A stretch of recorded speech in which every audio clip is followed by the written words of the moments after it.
as I said, we're going to be starting from a virtual seminar on the first day, which will be January 2nd, for us to do our talk with Clint Smith. And then the next day, we'll be flying out. We'll be arranging from where people are flying. We will have a session for those accepted on booking your airline flights to make sure that we're all getting to the place at the same time. Um, we want to make sure that we keep an eye on each other. It won't be a super large group, but still, we need to look out for one another. So from there, we're going to get right on the ground. We're going to get into our hotels, and the class will start. We'll be hitting off at some probably libraries and archives early on. The next day, we'll move to the museum for some tours. Um, for a lunch and things like that. So a lot of this is a typical day. We have built in time for you also to rest during these days and also to have some free time to explore the cities, to also continue your research projects, and I'll explain what those will be in a second.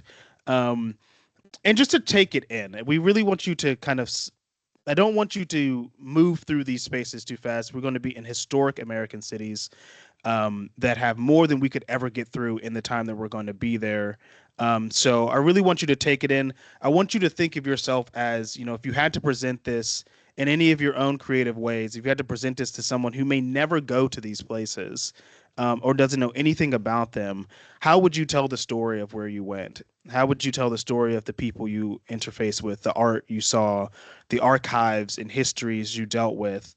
I want you to be thinking as really a public historian in this regard about your communicating experience from your own point of view too. I want you to have your own disposition on it, and think about what were the salient moments that you saw. What were some things that you want to think about some more, wrestle with. We're gonna have when I explain the itinerary or the um, syllabus, uh, a little bit of the assignments, we're gonna ask that you all kind of think ahead of time before the class starts about uh, objects you want to look at, objects you want to research. So this will require some work before the class begins, but that all is to alleviate you so you don't have to try to scramble together everything on the day that you get back, essentially. We're also going to build, and it doesn't reflect in here, we're also going to build in reflection times where you guys will have, as a group, without the professors there, um, to speak with one another about what you've been experiencing. And I say this because one of the days that we will be at a very powerful museum site, and it's going to be a lot of this trip will be heavy. This is not this is not a necessarily an uplifting tour of the American South. We're going to be dealing with like violence, histories of violence. We're going to be dealing with histories of controversy, as recent as in the 21st century. So I want you all to have time to discuss with one another, and to not have it be a discussion that is a kind of academic focused one. I just want you to have honest discussion. I will provide everyone with a pocket notebook that they will be able to take with them. You can use it if you want to. It's just my treat for you all. But keep some record in some way of what you're experiencing, because that will also be a part of the final project. Some journal reflections just to make sure that you're kind of decompressing and thinking about the things that you've also experienced as well. We're going to be hearing from some leading scholars, both in the South, but also those working on projects in Alabama, being Brittany Webb here on the left, in the center, Kate Crawford. Those individuals, Brittany is a curator at the Pennsylvania Academy of Fine Arts, and Caitlin Crawford is a curator at the Birmingham Museum. At the top right is Rachel Stevens, who is a professor at the University of Alabama. And then at the bottom right here is Graham Betcher, who is the director of the Birmingham Museum of Art, and he will be showing us around as well. So, uh, the first stop is Birmingham. It is a very beautiful city. The museums and locales are extremely beautiful. So we were spending a majority of our time there, as I said. And we're gonna spend some time in the museums. First, we're gonna have more of the fine arts aspects, components uh, of the class, and looking at the collections. We're also going to be, if anyone knows anything about Wedgwood and like the Wedgwood medallions and things like that, they have the largest collection of Wedgwood's materials there. So we'll be able to see some of those things. We will also be able to see museum shows that have just recently opened. Um, being one of them being the Hayward Obrey show on sculpture. These are two sculpture shows, and the other one being the John Roden show that Brittany Webb from the previous screen curated, and she will be joining our class virtually also to talk about the show after we have seen it. So that'll give us an opportunity to talk with a curator about an extremely talented artist and give us some behind the scenes things about how that show got put together and some potential future projects for individuals who may want them. We're also going to be learning about some historic sites and preservation efforts in Birmingham, like the 16th Street Baptist Church. We'll be able to get a tour of that as well. Um, and because of Graham Betcher, we'll be able to kind of speak even the more behind the scenes aspect of the history of this church and its legacies in Birmingham. I'll let Jarvis speak to the uh, role of archives in historic museums that we're going to have in here, but one of those will be um, the Birmingham Civil Rights Institute. But Jarvis, do you want to speak to that? Yeah, just really briefly, just pretty much the impetus behind looking at some of these particular archives is almost kind of like the same, even with some of the secondary readings, and which is to help us to sort of gather some language and understand even the histories and even ways of looking at and examining some of the artifacts, some of the monuments, some of even the racialized language that may be exhibited on some of these particular monuments, even to signs, whether it is like a white or colored sign. We want to make sure we're understanding the visual and cultural politics that are behind those particular, artifacts. And so that's really what we're our aim is in looking at some of these archives. So, but yeah, yeah, yeah. Yeah, thank you. And because we're also going to go to this is the Birmingham Public Library. We're going to see some murals inside of it. We're also going to see archives, Dr. King's letters from Birmingham jail Yep. being hosted here as well. We want you to guys get the sense also too. What would it take to do, no matter if you were, in English, African American Studies, getting an MA in Fine Arts, getting an MA in Art History, whatever, what have you. We want you to understand like where these locations of archives even are too. Museums have archives, libraries have archives, um, places like the Birmingham Civil Rights Institute have archives, and they have more than people often know. Uh, so I want you to do, and there will be links to all these locations as well too that you can look at before. But I want you to get a sense of what they might have, what you might be interested in, because places like this hold a lot of histories that um, it's good for you to get practice knowing too how much can be done in a short amount of time. Because as researchers, you don't always have the luxury of time to do as much research as you want to at a place. There's different money constraints, there's different time constraints, X, Y, and Z. So we're going to see like this is not really about comprehension of whatever you turn your focus to for your projects per se, but it's about doing the best you can with what you have, because that is what researchers have to do often. So we'll be attending a place like this to look at some art. So a lot of this class will be spanning histories from the 19th century all the way to the 21st century as well. So you don't necessarily have to center on anything um, in a time that you're not as familiar with. The other thing we're going to see is Joe Minter's African Village in America. Uh, Joe Minter is a local sculptor, we'll just say artist, mixed materials in general. Has really been building this sculpture garden since 1989. He continues to add to it. I believe he is. I think he's 84 years old. Um, and so this is truly going to be one of a one of a lifetime experience to see this a great assemblage of work and a great assemblage of institutional history about Birmingham and Alabama in general. He's a fun guy. We will also be potentially ending the trip, or at the beginning we still are talking with people, which is why the itinerary is not set.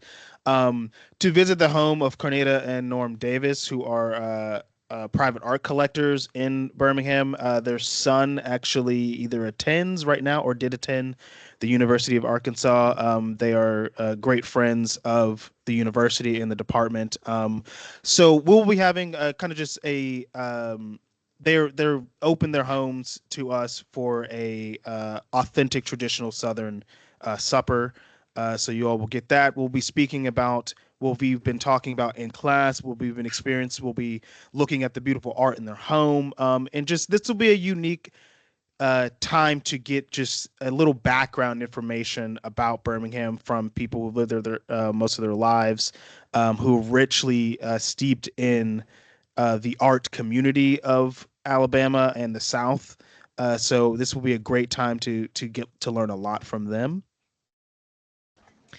After a couple of days, about 3 days, we'll be then moving on to Montgomery. Um, the Montgomery trip will in part have a museum visit. We'll have some classroom time here as well at the museum, at Montgomery Museum of Fine Arts.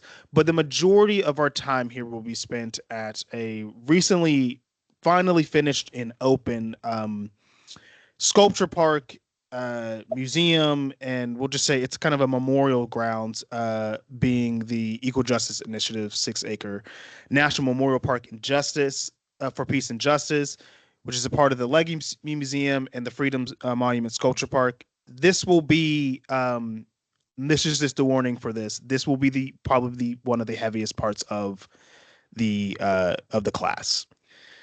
This is dealing deeply with the history, in part the history of lynching in the South. This is dealing with the history of slavery and abolition and Reconstruction. The Legacy Museum also has a long thought out programmatic show about the connections between slavery in the United States and mass incarceration. So, and this is an expansive, extremely expansive place. It will be a lot of walking around. So we're going to spend a majority of our time in Montgomery here, talking about sculpture. I will be giving probably a talk on sculpture a little bit here. But this is really a place that I want you to sit and reflect, and even if you can't get to everything, it's not about getting to everything, but just seeing the story that they're trying to tell, thinking about after we return to what things may have worked, what things may didn't work. Uh, because I am an art historian too, this is going to be a beautiful place and it's going to be a lot of effort into it, but it's not beyond criticism though. Um, so we'll be thinking about that as well. This is not necessarily an art appreciation class. I want you to have a critical eye on these things as well, about how monuments work, how memorials work. Do they work effectively for the communities that they're in? What narratives are they trying to build? So we will just spend a lot of time here. This is a hot ticket item in the art world right now, and a lot of people have thoughts on it. So I want to know everyone's thoughts as well. Then we will go from Montgomery to Selma. In Selma, we will get a walking tour by local historian Gary Anderson, who is a benefactor towards art projects all across Alabama. We'll be going to Live Oak Cemetery. It is a cemetery that has Confederate soldiers buried in it. Gary's family is actually buried here, and he will be talking to you about the kind of histories of monumentalization in Alabama and public art. Both from the Confederate side, from the Daughters of the Confederacy, and to people, contemporary livers in Alabama who have no connection to the Confederacy. But we were talking about how, and there will be a chapter in Clint Smith's book that talks about cemeteries as well, that talks about what kind of spaces cemeteries are, what narratives are put into cemeteries. So we'll be thinking about that along with Gary, who has a bunch of knowledge on other things as well. We'll also be visiting the Edmund Pettus Bridge. And we will be thinking about not just the long histories of American slavery and the civil rights movement, but also what are the echoes of those things today that we can see on our own political landscape. We'll be thinking about some of the lessons left behind from these individuals, and we'll be also thinking about how these spaces are used again in these historic towns. I want you to really be paying attention to the towns and cities that we're going to too. Just looking around about how space is organized, where are the things that we're visiting located at, what has happened to some of these places. You can think about that for a project of a before and after. These really renowned places in American history, but what has become of them now in certain instances. We'll also visit the St. Paul's Episcopal Church in the Tipul Mishkan, Israel, and Selma. Looking at some stained glass, looking at some of those things, those contested narratives, those complicated histories about religion and the Confederacy. You'll notice some of that in these, but I won't give them away in the presentation. So there will be, alongside journals in your participation, it's going to account for the majority of your course activity. But the other things will be these two projects, which will be one of them, monuments, historical controversies, and contemporary protest strategies. Like, basically, this is a kind of, we want you to think about one of these sites, or, sites that are dealing with the similar questions we're going to be asking. What is a monument? How do you deal and tell stories of complicated, contested histories and narratives? You're going to be essentially doing a quick presentation about those things. 5 minutes, not very long. I just want you to kind of do some work before you get into the class and think about a space that you may have been interested in or you didn't know existed just by doing some research.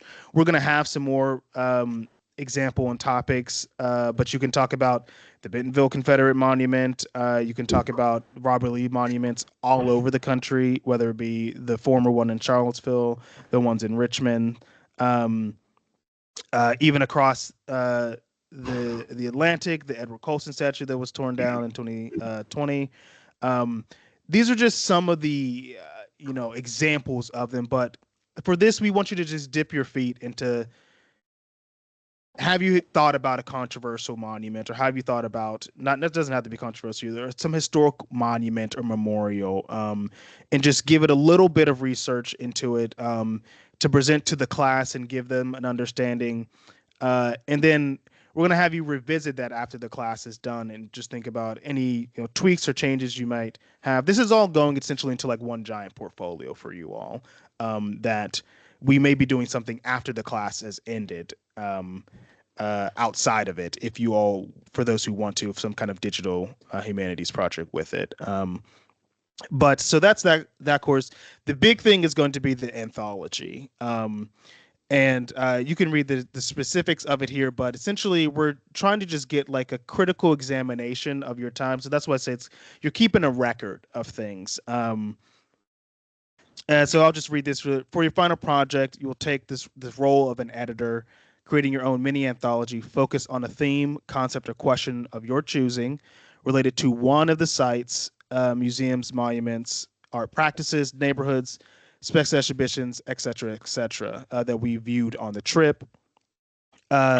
Include some sources in your anthology. Those could be primary sources that we see in the archives as well. To frame, kind of contextualize, like I said, if you had to present this to someone who never is going to come to Alabama, doesn't know anything about these histories, how would you present it to them? And with your own strengths too. If you're an art historian, how would you present it from an art historical lens? If you're a creative writer, how would you present it from a creative writing lens? These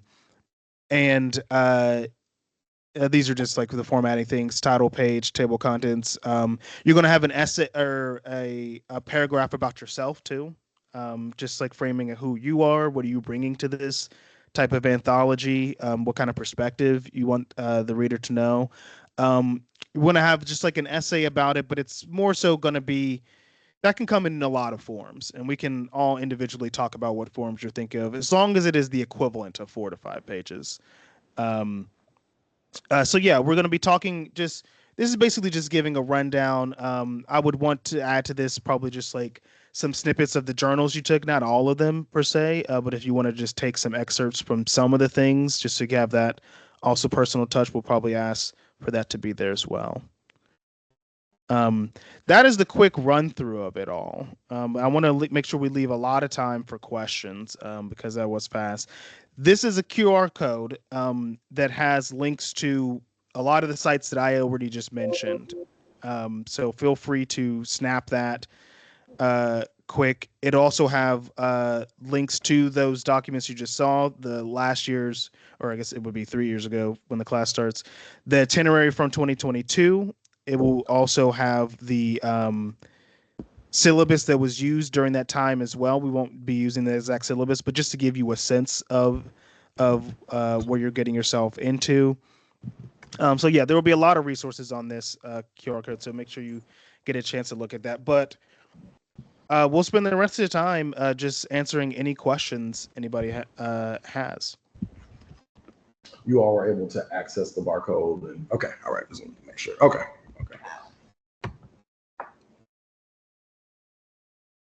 Dr. Parnell, it's Raven. Hello. Hi. Just curious if there's a contingency plan for inclement weather from Arkansas to Alabama. If there's a plan in place, or especially For the plane ride? Yes, sir. I'm not suspecting that there will be any. But if there is, I will probably have to get back to you on what our contingency plan will be. The benefit is if a plane got delayed for any reason, the first day things can be moved around a bit on the ground in Alabama anyway. And the first day isn't our fullest day. So if it takes people getting in the next day, we'll deal with it then. If it's something that's more extreme than that, then everyone's going to be in uncharted waters. So it will be just everyone pay attention to things and do keep an eye on the weather. Yes, sir. Thank you. Mm-hmm.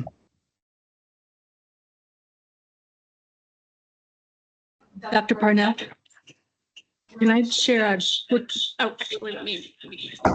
Here we got. It's either 2 people, 6 people, or the COVID medicine I'm taking. She's coming closer. This is Kim Kroll, the Scholarship and Awards Coordinator for the School of Art. If I could just share a minute about funding for the program. Thank you. Yeah. So if you are a graduate assistant, your tuition might or might not be able to be covered by your program area. You'll just need to check in with your individual program areas to confirm that. And just know that if you are selected to attend the program, there is a good bit of funding to help with the program fee, which covers your travel and hotel and meals and whatnot. Or maybe not meals, but covers your definitely your hotel and the flight. So I've got a list of everyone who's on this meeting, and I'll get email addresses for others just to send out the link to the application where you can indicate that you are interested in attending the program.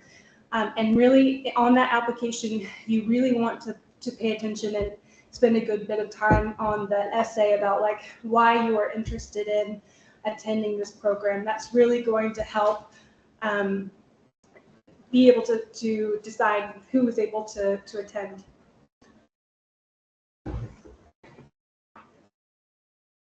Thank you so much.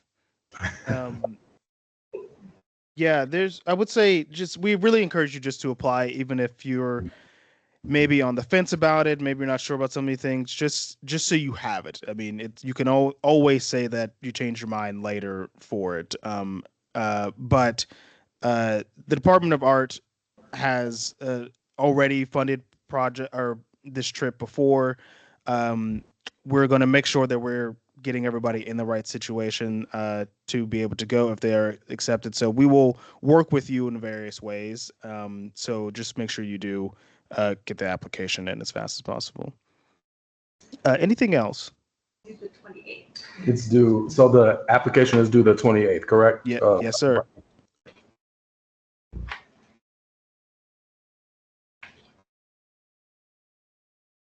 Any other questions? We're all good. Yeah. About travel, food, funding, anything?